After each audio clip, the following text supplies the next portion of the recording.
ಆತ್ಮೀಯ H16 news ವೀಕ್ಷಕರೇ, ನಾನು ನಿಮ್ಮ MI ಅಥವಾ ಮಲ್ಲಪ್ಪ ಜ್ಯೋತಿ ಅವರು. ಆತ್ಮೀಯರೇ, ನಮ್ಮ ಎಚ್ ಕೆ ಪಾಟೀಲರು ನಮ್ಮ ವಿಶೇಷವಾಗಿ ಒಂದಿಷ್ಟು ಮಾತುಗಳನ್ನು ಗಡಿ ವಿವಾದದ ಬಗ್ಗೆ, ಅದರಲ್ಲೂ ಬೆಳಗಾವಿ ಬಗ್ಗೆ, ಸುಪ್ರೀಂ ಕೋರ್ಟ್ನಲ್ಲಿರುವ ಒಂದು ಕೇಸಿನ ಬಗ್ಗೆ, ಈ ಎಲ್ಲ ನೆಲೆಯಲ್ಲಿ ಗಡಿ ಉಸ್ತುವಾರಿ ಸಚಿವರು, ಕಾನೂನು ಮತ್ತು ಸಂಸದೀಯ ವ್ಯವಹಾರಗಳ ಮತ್ತು ಪ್ರವಾಸೋದ್ಯಮ ಇಲಾಖೆ ಸಚಿವರು ಅಂತ ಎಚ್ ಕೆ ಪಾಟೀಲ್ ಒಬ್ಬ ಜವಾಬ್ದಾರಿಯುತ ಸ್ಥಾನದಲ್ಲಿದ್ದವರು ಸ್ಪಷ್ಟವಾಗಿ ಹೇಳ್ತಾ ಇದ್ದಾರೆ, ಮಹಾಜನ್ ವರದಿ ಅಂತಿಮ, ಅದ್ಮೇಲೆ ಬೇರೆ ಯಾವುದಕ್ಕೂ ಒಪ್ಪಲಿಕ್ಕೆ ಸಾಧ್ಯ ಇಲ್ಲ ಅನ್ನುವಂಥ ಮಾತನ್ನು ನಿಜವಾಗಿ ಇಷ್ಟು ದಿಟ್ಟವಾಗಿ ಹೇಳೋದು ಇಲ್ಲಿವರೆಗೆ ಬೇಕಾಗಿತ್ತು.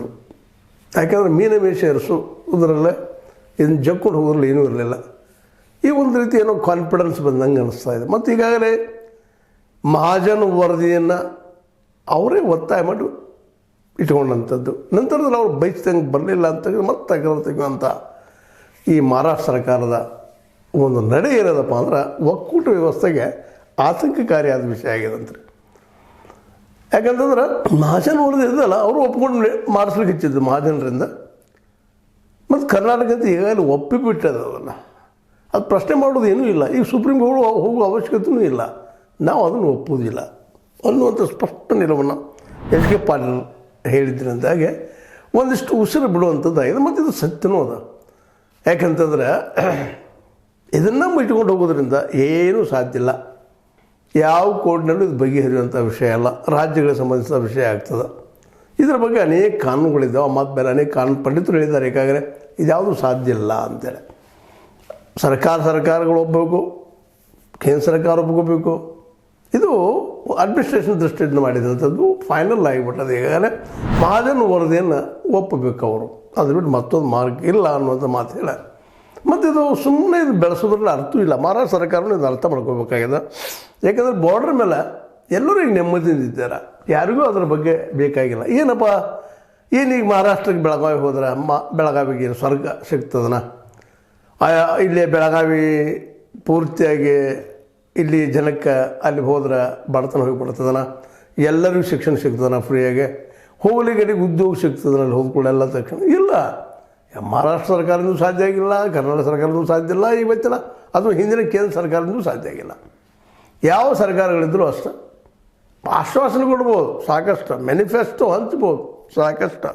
ವಾಸ್ತವದಲ್ಲಿ ಏನಪ್ಪ ಅಂತಂದ್ರೆ ಗಡಿ ಪ್ರದೇಶದಲ್ಲಿ ಈ ಕಾರಣಕ್ಕಾಗಿ ಅನಗತ್ಯ ಜಗಳದ ಕಾರಣದಿಂದಾಗಿ ಕನ್ನಡ ಮತ್ತು ಮರಾಠಿ ಭಾಷೆಗರು ತೊಂದರೆ ಅನುಭವಿಸುವಂಥ ಪ್ರಸಂಗ ಬಂದುಬಿಟ್ಟದ.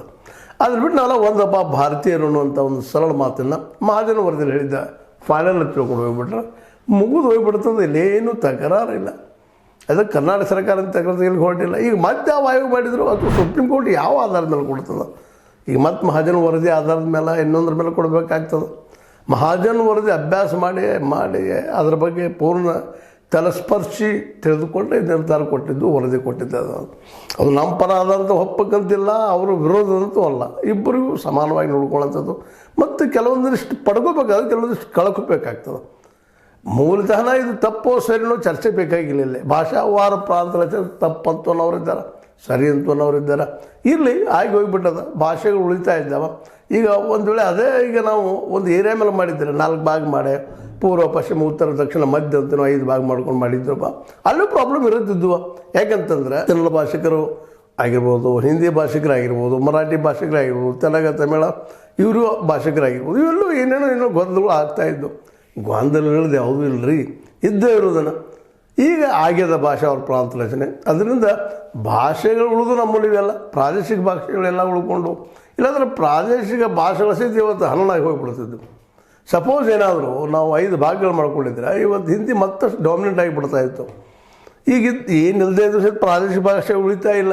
ಎಷ್ಟೋ ಭಾಷೆಗಳು ನಶಿಸಿ ಹೋಗ್ತಾ ಇದ್ದಾವೆ. ಪ್ರತಿಯೊಂದು ಭಾಷೆಗೂ ಅದರದೇ ಆದಂಥ ಇತಿಹಾಸದ, ಸಂಸ್ಕೃತಿಯದ, ಅದರದೇ ಆದಂಥ ಒಂದು ವೈಚಾರಿಕತೆ ಅದ, ವೈಜ್ಞಾನಿಕತೆ ಅದ, ಧಾರ್ಮಿಕ ನಂಬಿಕೆಗಳಿದ್ದಾವೆ. ಇವೆಲ್ಲವೂ ಪ್ರತಿಯೊಂದು ಭಾಷೆಗೂ ಇದ್ದೇ ಇದ್ದಾವೆ.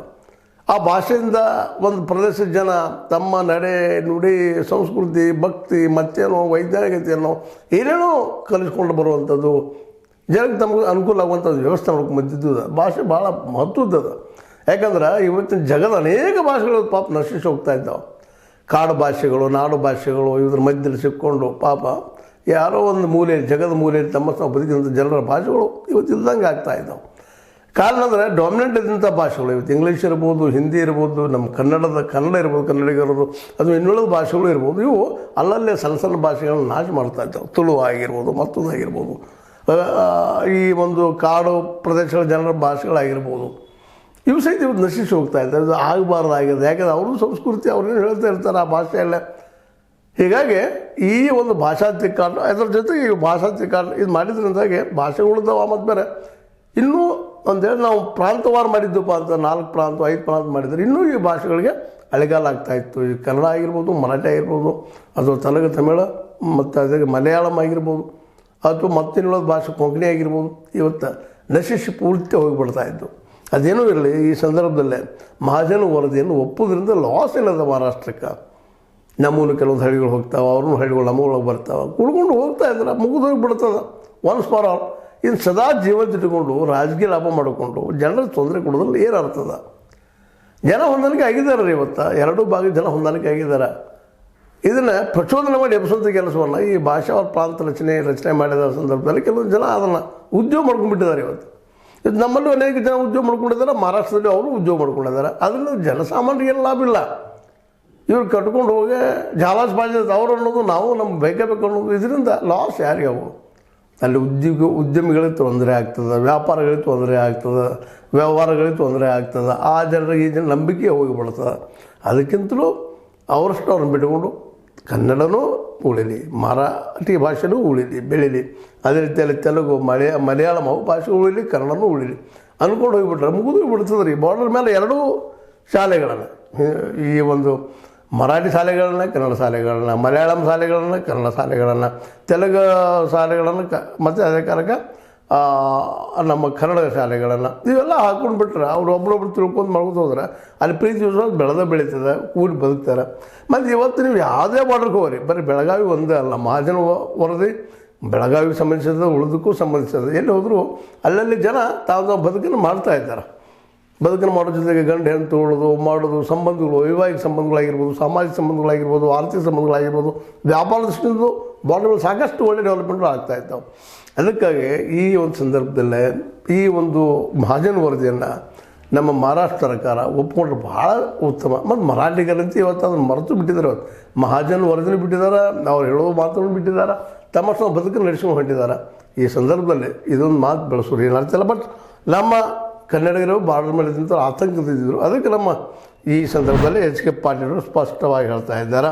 ಏನಪ್ಪ ಅಂತಂದ್ರೆ, ಕರ್ನಾಟಕ ಮಹಾರಾಷ್ಟ್ರ ಗಡಿ ವಿವಾದ ಕುರಿತು ಸುಪ್ರೀಂ ಕೋರ್ಟ್ನಲ್ಲಿ ನಡೆಯುತ್ತಿರುವ ಪ್ರಕರಣದ ಬಗ್ಗೆ ಕನ್ನಡಿಗರು ಆತಂಕ ಪಡುವ ಅಗತ್ಯವಿಲ್ಲ.